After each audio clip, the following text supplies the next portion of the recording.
Hey, what are you doing? Yeah, you look like you must have just eaten someone.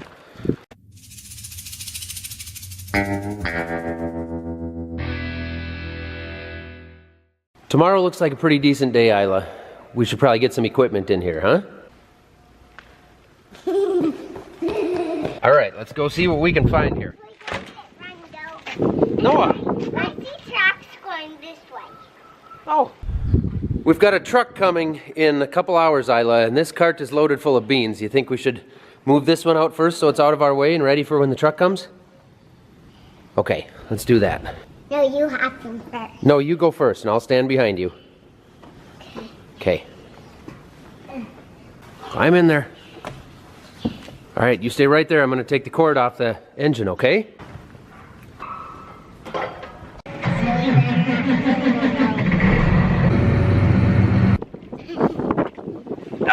Gotcha. So I've talked a couple of times about why we sometimes load the grain cart before the trucks get here instead of just loading straight into the trucks out of the downspout under the leg. There's a couple reasons for that. Number one is because we can then use the scale on the grain cart to load them so that they're the correct weight, because we can't hit the exact weight coming out of the leg because we don't have a scale there. So it's all a guessing game from there. If we use the cart, we've got a scale on that. We know how heavy we're loading them up. Second reason is because we never know what time of day they're coming, and we usually don't get too much of a warning. The cart is much faster at loading those trucks, and so we can get out here and get them loaded in 5 minutes rather than starting up the whole system late at night on a Sunday or whatever. It just ends up much handier this way. All right, here, nope, you got to stay on this side of the door. Back this way. We learned that one time. There you go. This one wasn't plugged in, but I had it running yesterday. You think it'll start? Kind of cold out. There we go. I'm sure some people are wondering about that Parker grain cart that's behind that tractor right now and what happened with the J&M grain cart. I don't think you can see it here, but it's back there in the back corner. The J&M cart will be...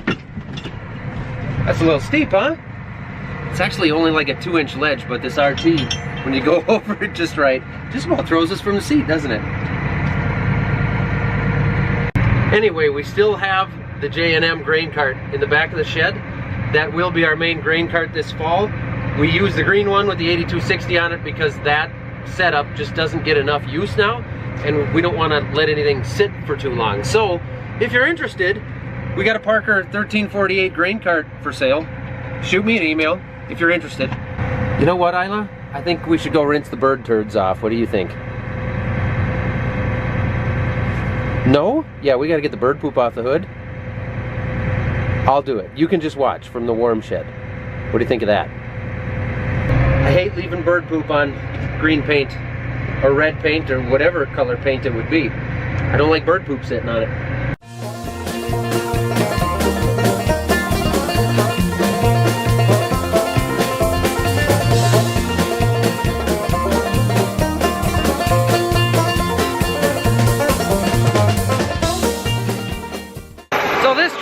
Was clean after last fall. It was cleaned up, but after sitting in that cold storage shed for a few weeks with the dirt floor, it gets dusty.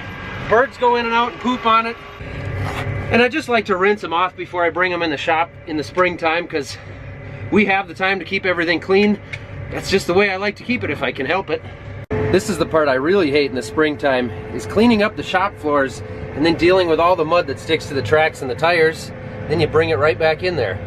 Too bad concrete is so crazy expensive. It's also too bad that we only have 3 openers for the doors on this shed, and Dad lost 2 of them this winter.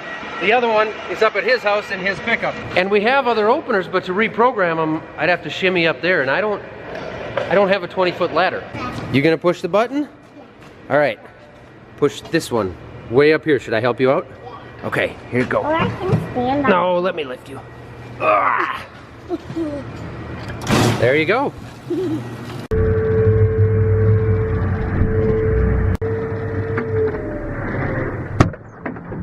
How's that look, Isla? What about you, Anna? Anna, answer me!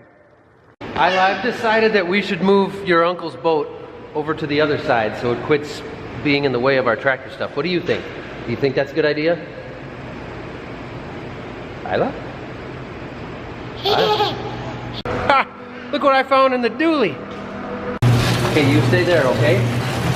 I could not have scripted this. I swear to you, what happened was I moved the door opener into the skid steer and I hooked the door opener on this.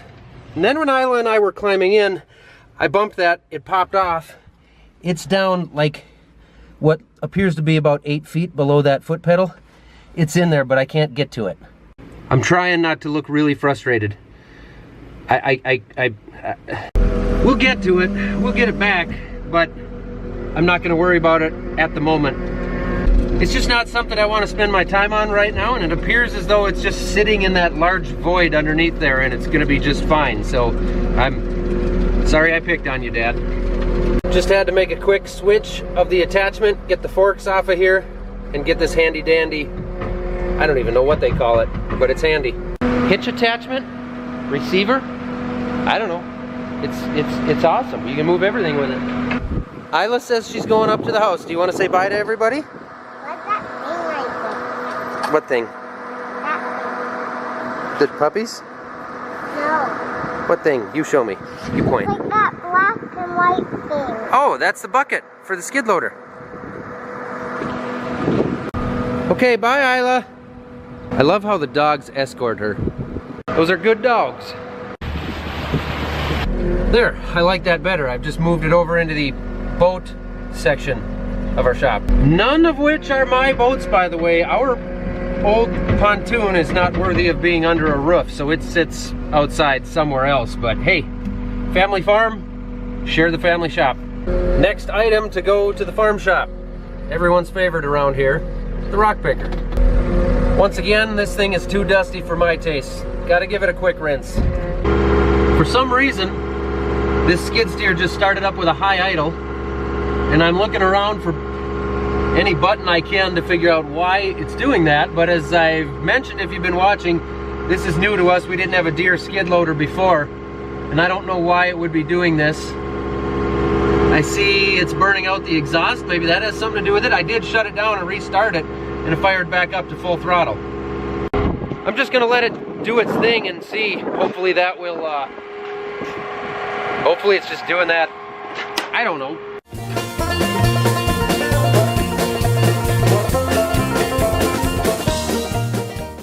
She's still running high idle, and there's probably still several of you out there laughing at me because you know exactly what's going on. I guess I'll just have to high idle this thing into the shop. She's still running high idle, and I don't know why, and I didn't want to admit it on camera, but I'm a little worried that maybe the garage door opener that I dropped down under the pedal is messing with something underneath there. I mean, that would be my luck, right? How stupid of a thing would that be? Pretty stupid. It would also figure. Next and final piece I want to move to the shop for now. White lightning. Well, I'm out here before I fire up White Lightning here. I want to ask you guys about this 1971 Minneapolis Moline Gee 750. This is a super common tractor in an Oliver, but because it's a Moline, before they switched over to Oliver, it's actually a really rare tractor, and it's got some sentimental value. I would never allow Dad to get rid of it. If he did, then I'd have to buy the thing. But I want to ask your guys' opinions on, should we go through that thing, restore that, paint it up, make that thing a prized possession? Or do we leave it the way it is and use it around the farm the way that we do? Because we do actually use it quite a bit. What do you guys think? And more importantly, if we did decide to rebuild it, are there any cool YouTube channels out there that specialize in that kind of thing that would maybe want to come help me next winter go through that? I'm seriously asking. I don't want to get anyone too excited because nothing's happened, nothing is in the works, but I want your guys' opinions. Help me out here. What do you think? And of course, this thing is dusty, so... Oh, got interrupted by a truck. Gotta load some soybeans quick. A little sloppy around here. That guy is loaded. See what I did there? All right, let's get this thing finished, washed up, finished washing. You know what I mean. I think just to warm this thing up and run it a little bit, charge the battery a bit. I'll just take it up the road for a mile or two and run this thing. Hopefully I'll be able to stay socially distant while I'm out there in the public spaces. Yeah, seems pretty socially distant. Just how I like it. Shop is all stacked the way I want it now. Time to go load up this grain cart in case they call me tonight or in the morning. It's getting breezy out.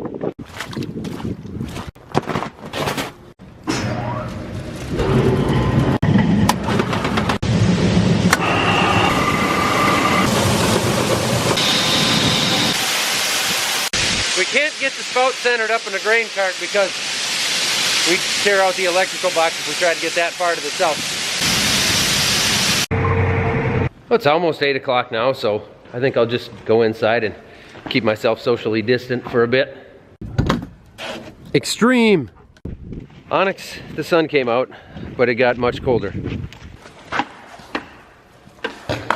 In no particular order whatsoever, the plan now is to go through the service truck a little bit, just make sure everything is good on that. Go through the 8360. I gotta check the books on that, but I think we're planning on doing an oil change to that and kind of just go through everything on there to make sure it's good. And then we will hook this thing up to our planter, get everything ready to go there. The rock picker needs to be gone through. That doesn't take long, pretty simple. Takes a whole bunch of grease, set the tires, look at the chain, that kind of stuff. Not too difficult. Not a whole lot to do in here yet, but at least we got some equipment in here. We'll get this gone through, cycle it out, bring some more stuff in, get ready for spring. Dang it. Spilled my pop. Lunch. MRE style. A little bit cold in here. Onyx, I think I'll start you inside this tractor. I want it spotless, kid. Alright. Alright. Nothing anywhere, just pure shine. While he's doing that, I'm gonna take a look at the rock picker over here, check out a few things. First thing I'm gonna do is pull this shield up, get underneath to this chain, check out that chain, make sure the tension on it looks good. Probably give it some chain lube in there, just to lubricate things up.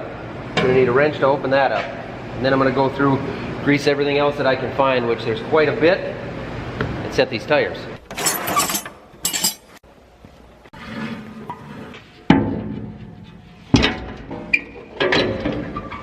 Chain maintenance, number 1, lubricate and check chain tension daily, which we do every single day. Even in the winter, that's the first thing on my list every morning is to come out to the rock picker and check the chain tension. More slack than we want. We want a fair amount of slack there. You don't want to run this too tight, but this is more than what we want. And I've noticed just why that is, because the jam nut here came loose, so I'm assuming the adjustment bolt here moved its way up. So we're gonna spin that out. That's gonna move this arm, pivot this motor, and tension up that chain as it rotates this direction. There we go. We'll adjust this jam nut. And I can see that arm moving. I can see the chain getting some tension in it. It'd be easier if this was a threaded spud in there, but it's not. So we've got a jam nut on each side. Instead, spin this one up a little more. There you can see I'm leaving a reasonable amount of slack in that chain, but nowhere near like what we had before. So we'll just go ahead and tighten these nuts up, be good to go. Much better. As I've mentioned before, nobody likes a dry chain, so we're gonna go ahead and fix that. And of course, we're gonna fix that with one of the best products ever known to mankind. WD-40 Specials Non-Fling Roller Chain Lubricant. Whoa. Okay, in all seriousness, it's a great product. We use it on all of our chains now. Seems to do a good job, hangs in there, keeps everything nice and clean, does the job we expect of it. Before I close the shield up here, I'm gonna go ahead and shoot some grease in this Zerk because I can't get to it once this shield is down.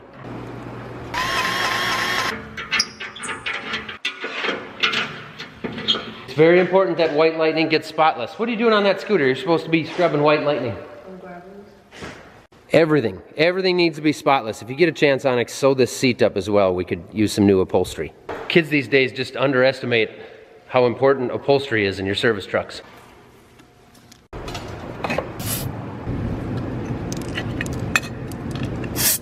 Rubber's all good. That's what she said. Now we got a bunch more grease Zerks to hit.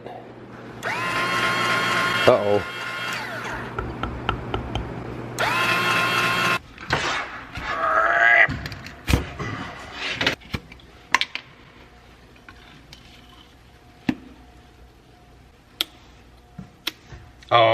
I hate when that happens.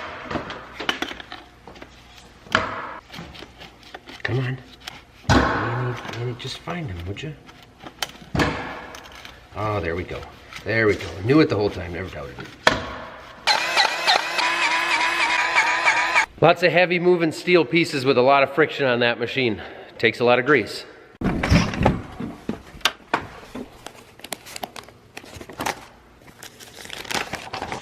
I'm gonna check the engine hours on this thing to see exactly where we're at on the oil time, but I'm quite certain it needs an oil change.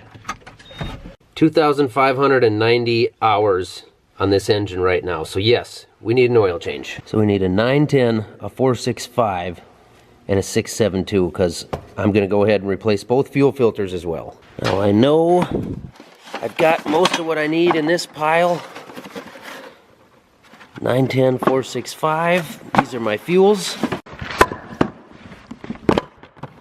And 672, oil. This is the part where my hands get really full of diesel and oil, so please enjoy this segment of time lapses while I change the oil filters, engine oil, and the fuel filters on this machine while making phone calls at the same time.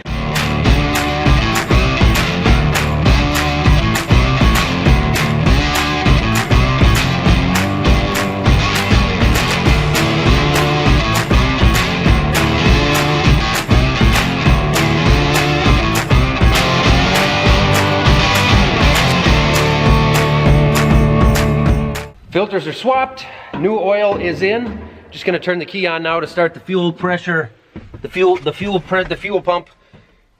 You know what I've got. Let the electric fuel pump run for a few minutes just to pressurize the system, because it's no fun running a diesel dry. And I made a mess again. That's what she said.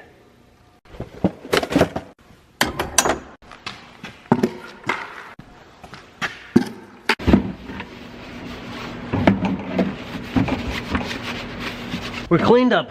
Let's see if she will fire up.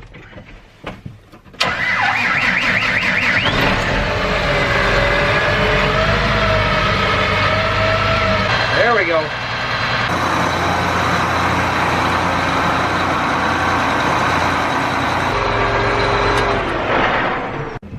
Next on the list, tire pressure. Check. Air filter. Let's check that. It doesn't look bad, it doesn't look great. I'm gonna throw an air blaster on it and see what happens.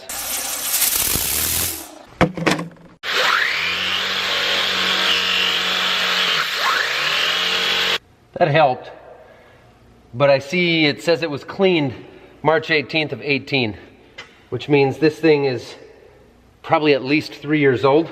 I didn't see that when I took it out. Yeah, I'm gonna add that to the list. New filter it is. Cabin filters. Check tranny hydraulic oil level, antifreeze level, windshield wiper fluid level, and wipers. Batteries, levels, check lights, turn signals, power steering, inspect pulleys and belts, interior vacuum, wash windows.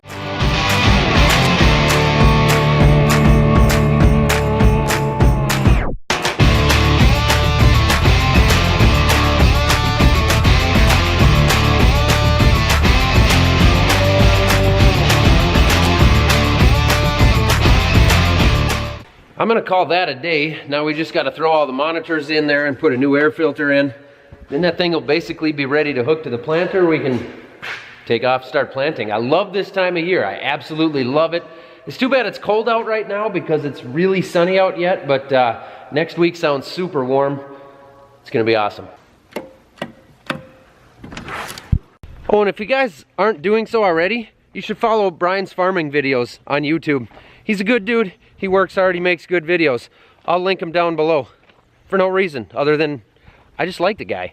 Apparently, Farmers Business Network is now offering land loans, and I got the rates sent to me, and the interest rates are pretty awesome. So I gotta go have a phone conversation about that. If you guys wanna check into that, and more importantly, if you wanna become a member, you can save yourself $100 by using me as a reference. Helps me, helps you. Why wouldn't you do that?